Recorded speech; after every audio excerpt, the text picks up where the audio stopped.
Yang pertama ada latar belakang, yaitu perpajakan merupakan sumber utama penerimaan negara yang sangat bergantung pada efektivitas kebijakan dalam sistem administrasinya. Nah, dalam menghadapi era globalisasi dan ekonomi digital, sistem perpajakan Indonesia itu dituntut untuk mampu mengikuti perkembangan teknologi, menghadapi tantangan lintas batas, serta merespon perubahan perilaku ekonomi masyarakat yang semakin terdigitalisasi. Nah, hal ini tuh menuntut reformasi perpajakan yang tidak hanya menyentuh aspek teknis, tetapi juga kebijakan yang bersifat strategis dan keberlanjutan. Nah, seiring dengan itu muncul kebutuhan akan digitalisasi sistem pajak, inovasi dalam pelayanan perluasan basis pajak, dan peningkatan kepatuhan melalui pendekatan yang adaptif dan inklusif. Melalui analisis tren kebijakan global, inovasi dalam sistem domestik, dan prediksi perkembangan pajak era digital, diharapkan Indonesia mampu merancang masa depan perpajakan yang lebih adil, efisien, dan responsif terhadap tantangan zaman.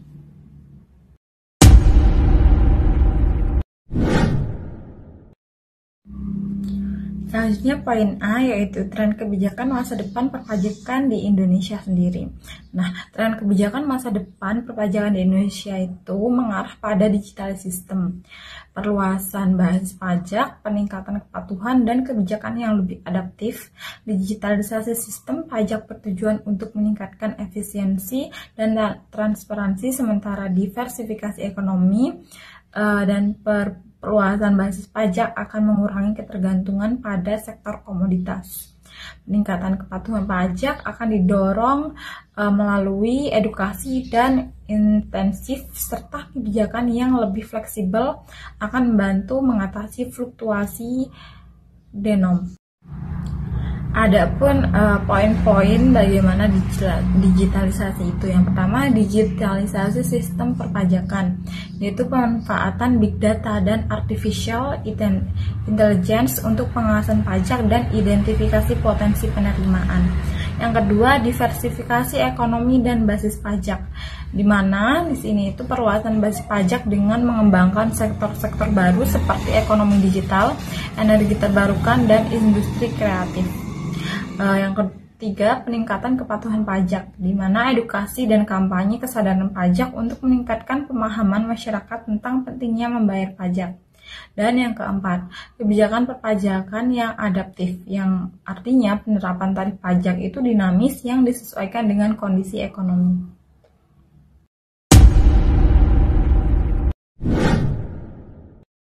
Kali ini saya akan menjelaskan poin yang B, yaitu inovasi dalam sistem perpajakan Indonesia. Indonesia itu telah melakukan berbagai inovasi dalam sistem perpajakan untuk meningkatkan efisiensi, transparansi, dan kepatuhan wajib pajak.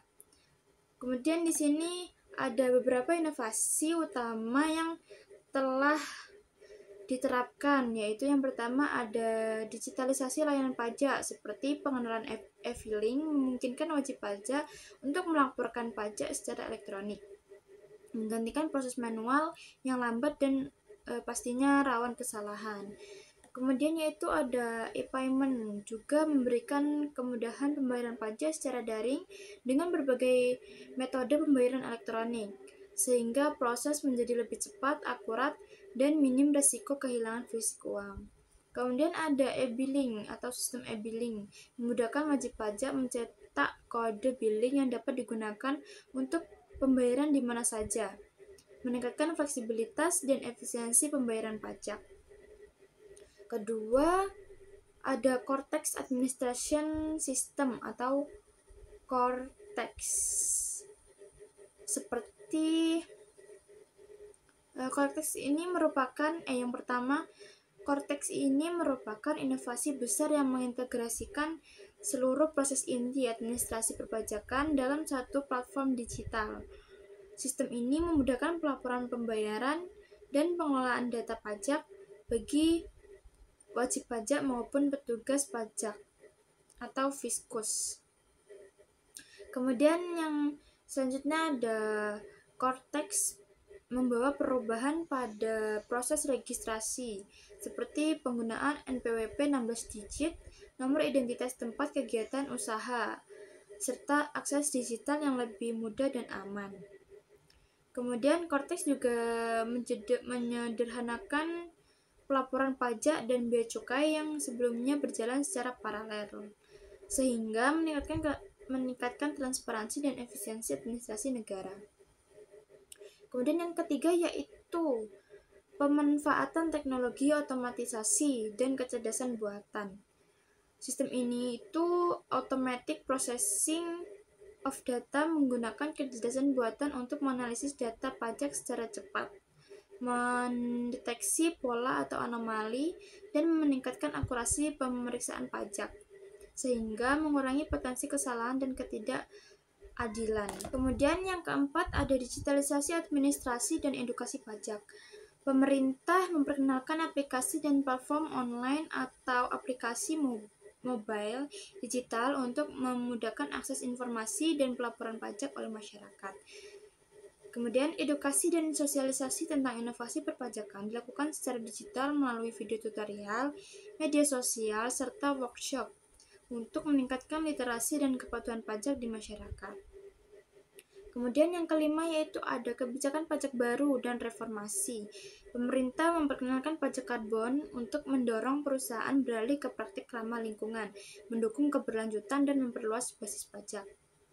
Kemudian yaitu terhadap penyesuaian tarif pajak, termasuk penurunan tarif untuk UMKM dan penyesuaian tarif bagi perusahaan besar, untuk mendorong pertumbuhan ekonomi dan meningkatkan penerimaan negara.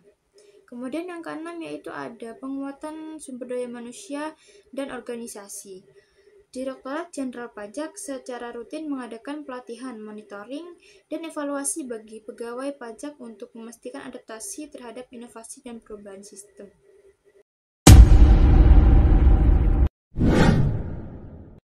Selanjutnya yaitu poin C.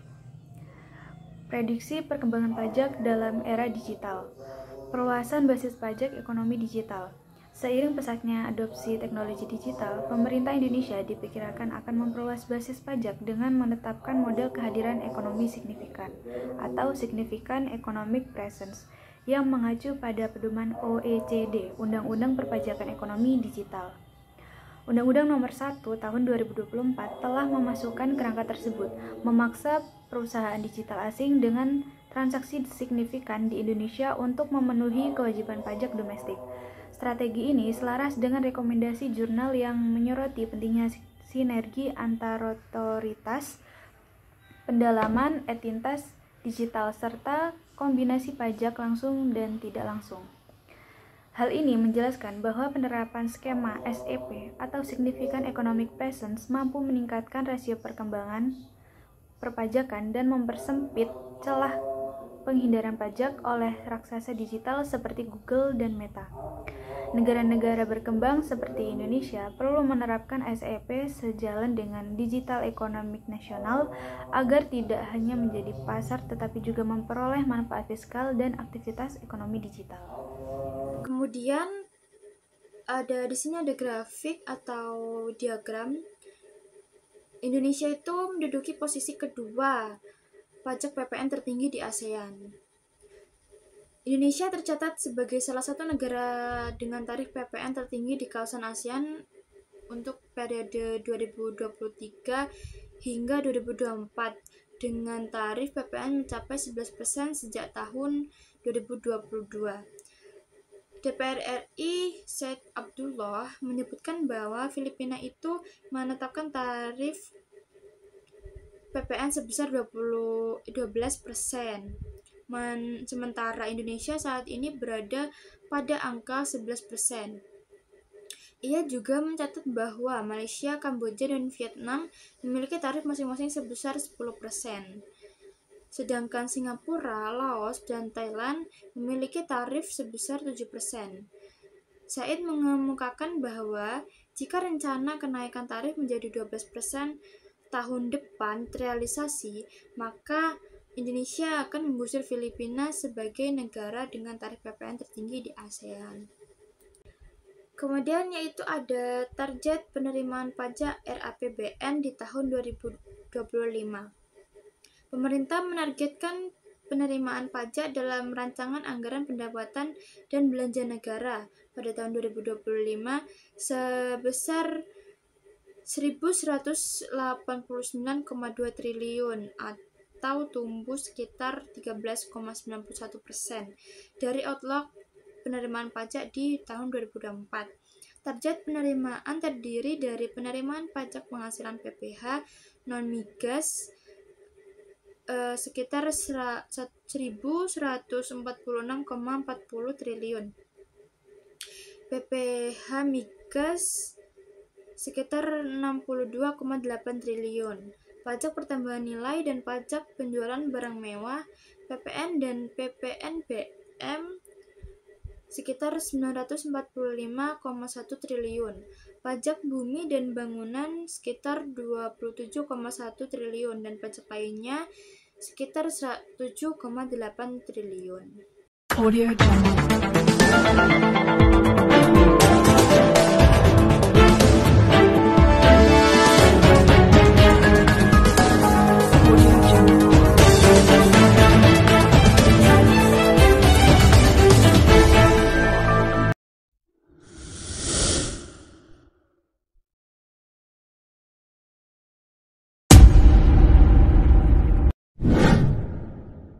Kemudian studi kasus yang pertama yaitu pelaporan perpajakan di PT Sriwijaya Kota Bandung. PT Sriwijaya menggunakan sistem self-assessment dalam pelaporan pajaknya, yaitu wajib pajak diberi kewenangan penuh untuk menghitung, membayar, dan melaporkan pajak yang terutang berdasarkan peraturan perpajakan yang berlaku tanpa menunggu ketetapan dari Direktorat Jenderal Pajak. Sistem ini mengandalkan kejujuran dan pemahaman wajib pajak terhadap undang-undang perpajakan. Namun, dalam praktiknya ditemukan kelemahan pada pengarsipan dan pengecekan data di PT Sriwijaya. Kelemahan ini berpotensi menyebabkan kesalahan dalam perhitungan dan pelaporan pajak, seperti data yang tidak lengkap, tidak akurat, atau terlambat dilaporkan. Hal ini bisa menimbulkan resiko ketidaksesuaian antara laporan wajib pajak dengan data fiskal yang dimiliki Direktorat Jenderal Pajak, sehingga berpotensi menimbulkan sengketa atau denda. Kemudian solusi yang bisa diterapkan di sini yaitu memberikan pelatihan kepada staf terkait perpajakan agar memahami kewajiban dan prosedur perpajakan secara detail. Hal ini berkaitan dengan Undang-Undang Nomor 28 Tahun 2007 tentang Ketentuan Umum dan Tata Cara Perpajakan, Undang-Undang KUP, menjadi pedoman dasar dalam pembayaran, pelaporan, dan kewajiban perpajakan serta menuntut pemahaman staf atas prosedur perpajakan. Kemudian menurut penelitiannya Fitriani, kemudian Ratnawati dan Silvi pada tahun 2019 menunjukkan bahwa pelatihan memiliki pengaruh positif dan signifikan terhadap kinerja pemeriksa pajak. Semakin banyak pelatihan yang diikuti, baik yang diselenggarakan oleh Direktorat Jenderal Pajak maupun instansi lain, semakin meningkat pula kemampuan dan kinerja staf dalam menjalankan tugas perpajakan. Kemudian kesimpulannya yaitu prospek perpajakan di Indonesia ke depan mengarah pada digitalisasi sistem perluasan basis pajak. Di peningkatan kepatuhan melalui kebijakan yang adaptif, langkah-langkah ini penting untuk menjawab tantangan globalisasi, perkembangan ekonomi digital, serta kebutuhan akan sistem perpajakan yang efisien dan transparan. Dengan dukungan kebijakan yang tepat, inovasi teknologi, serta edukasi publik, Indonesia berpeluang membangun sistem perpajakan yang kuat, adil, dan berkelanjutan untuk mendukung pembangunan nasional.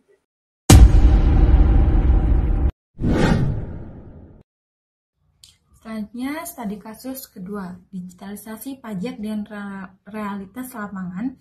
Studi kasus sistem CTAS DJP. Di sini pada tahun 2020, Direktorat Jenderal Pajak DJP mulai mengimplementasikan Koretex administrasi sistem untuk mendigitalisasi sistem perpajakan, namun pelaksananya menghadapi masalah seperti rendahnya literasi digital masyarakat, ketimpangan akses internet di daerah terpencil, serta kurangnya sosialisasi dan kesiapan SDM internal DJP dalam mengoperasikan sistem baru tersebut. Nah, sebagai solusi, pemerintah itu memperkuat pelatihan internal bagi petugas pajak, meningkatkan edukasi publik melalui kampanye sadar pajak, serta memperluas akses digital dan layanan bantuan pajak daring untuk masyarakat luas, khususnya UMKM dan daerah tertinggal.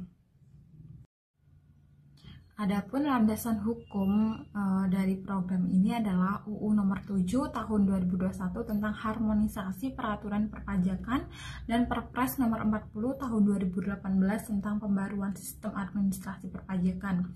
Nah, secara teoritis kebijakan ini mencerminkan pendekatan New Public Management Christopher Hood yang menekankan efisiensi birokrasi melalui teknologi serta teori administrasi publik modern dari Dwight Waldo tentang perlunya adaptasi birokrasi terhadap perubahan zaman.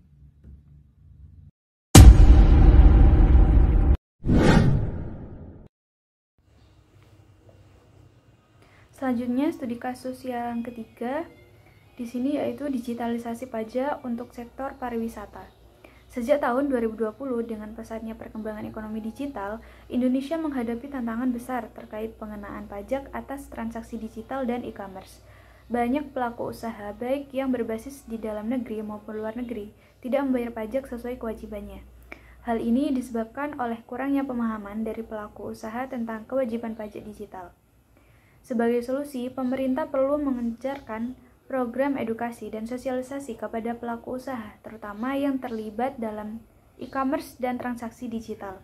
Kampanye ini bisa dilakukan melalui seminar, daring, webinar, dan program pendidikan pajak di platform digital, sehingga para pelaku usaha memahami kewajiban mereka dan cara-cara mematuhi aturan pajak digital yang berlaku.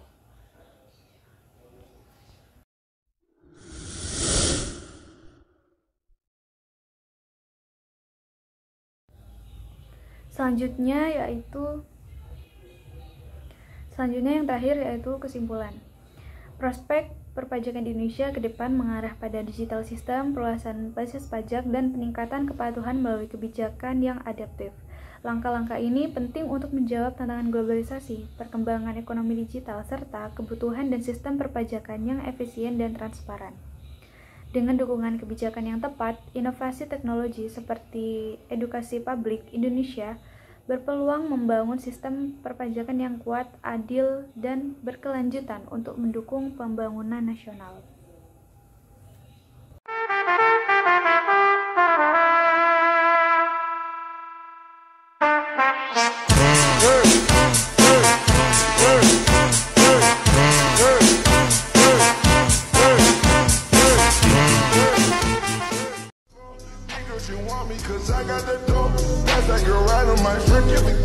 He passed me Humphrey, so they switching roles. I hit it fast, yeah, I hit it slow. But by the morning, girl, I gotta go. Gotta get ready, tonight is my show. If you okay.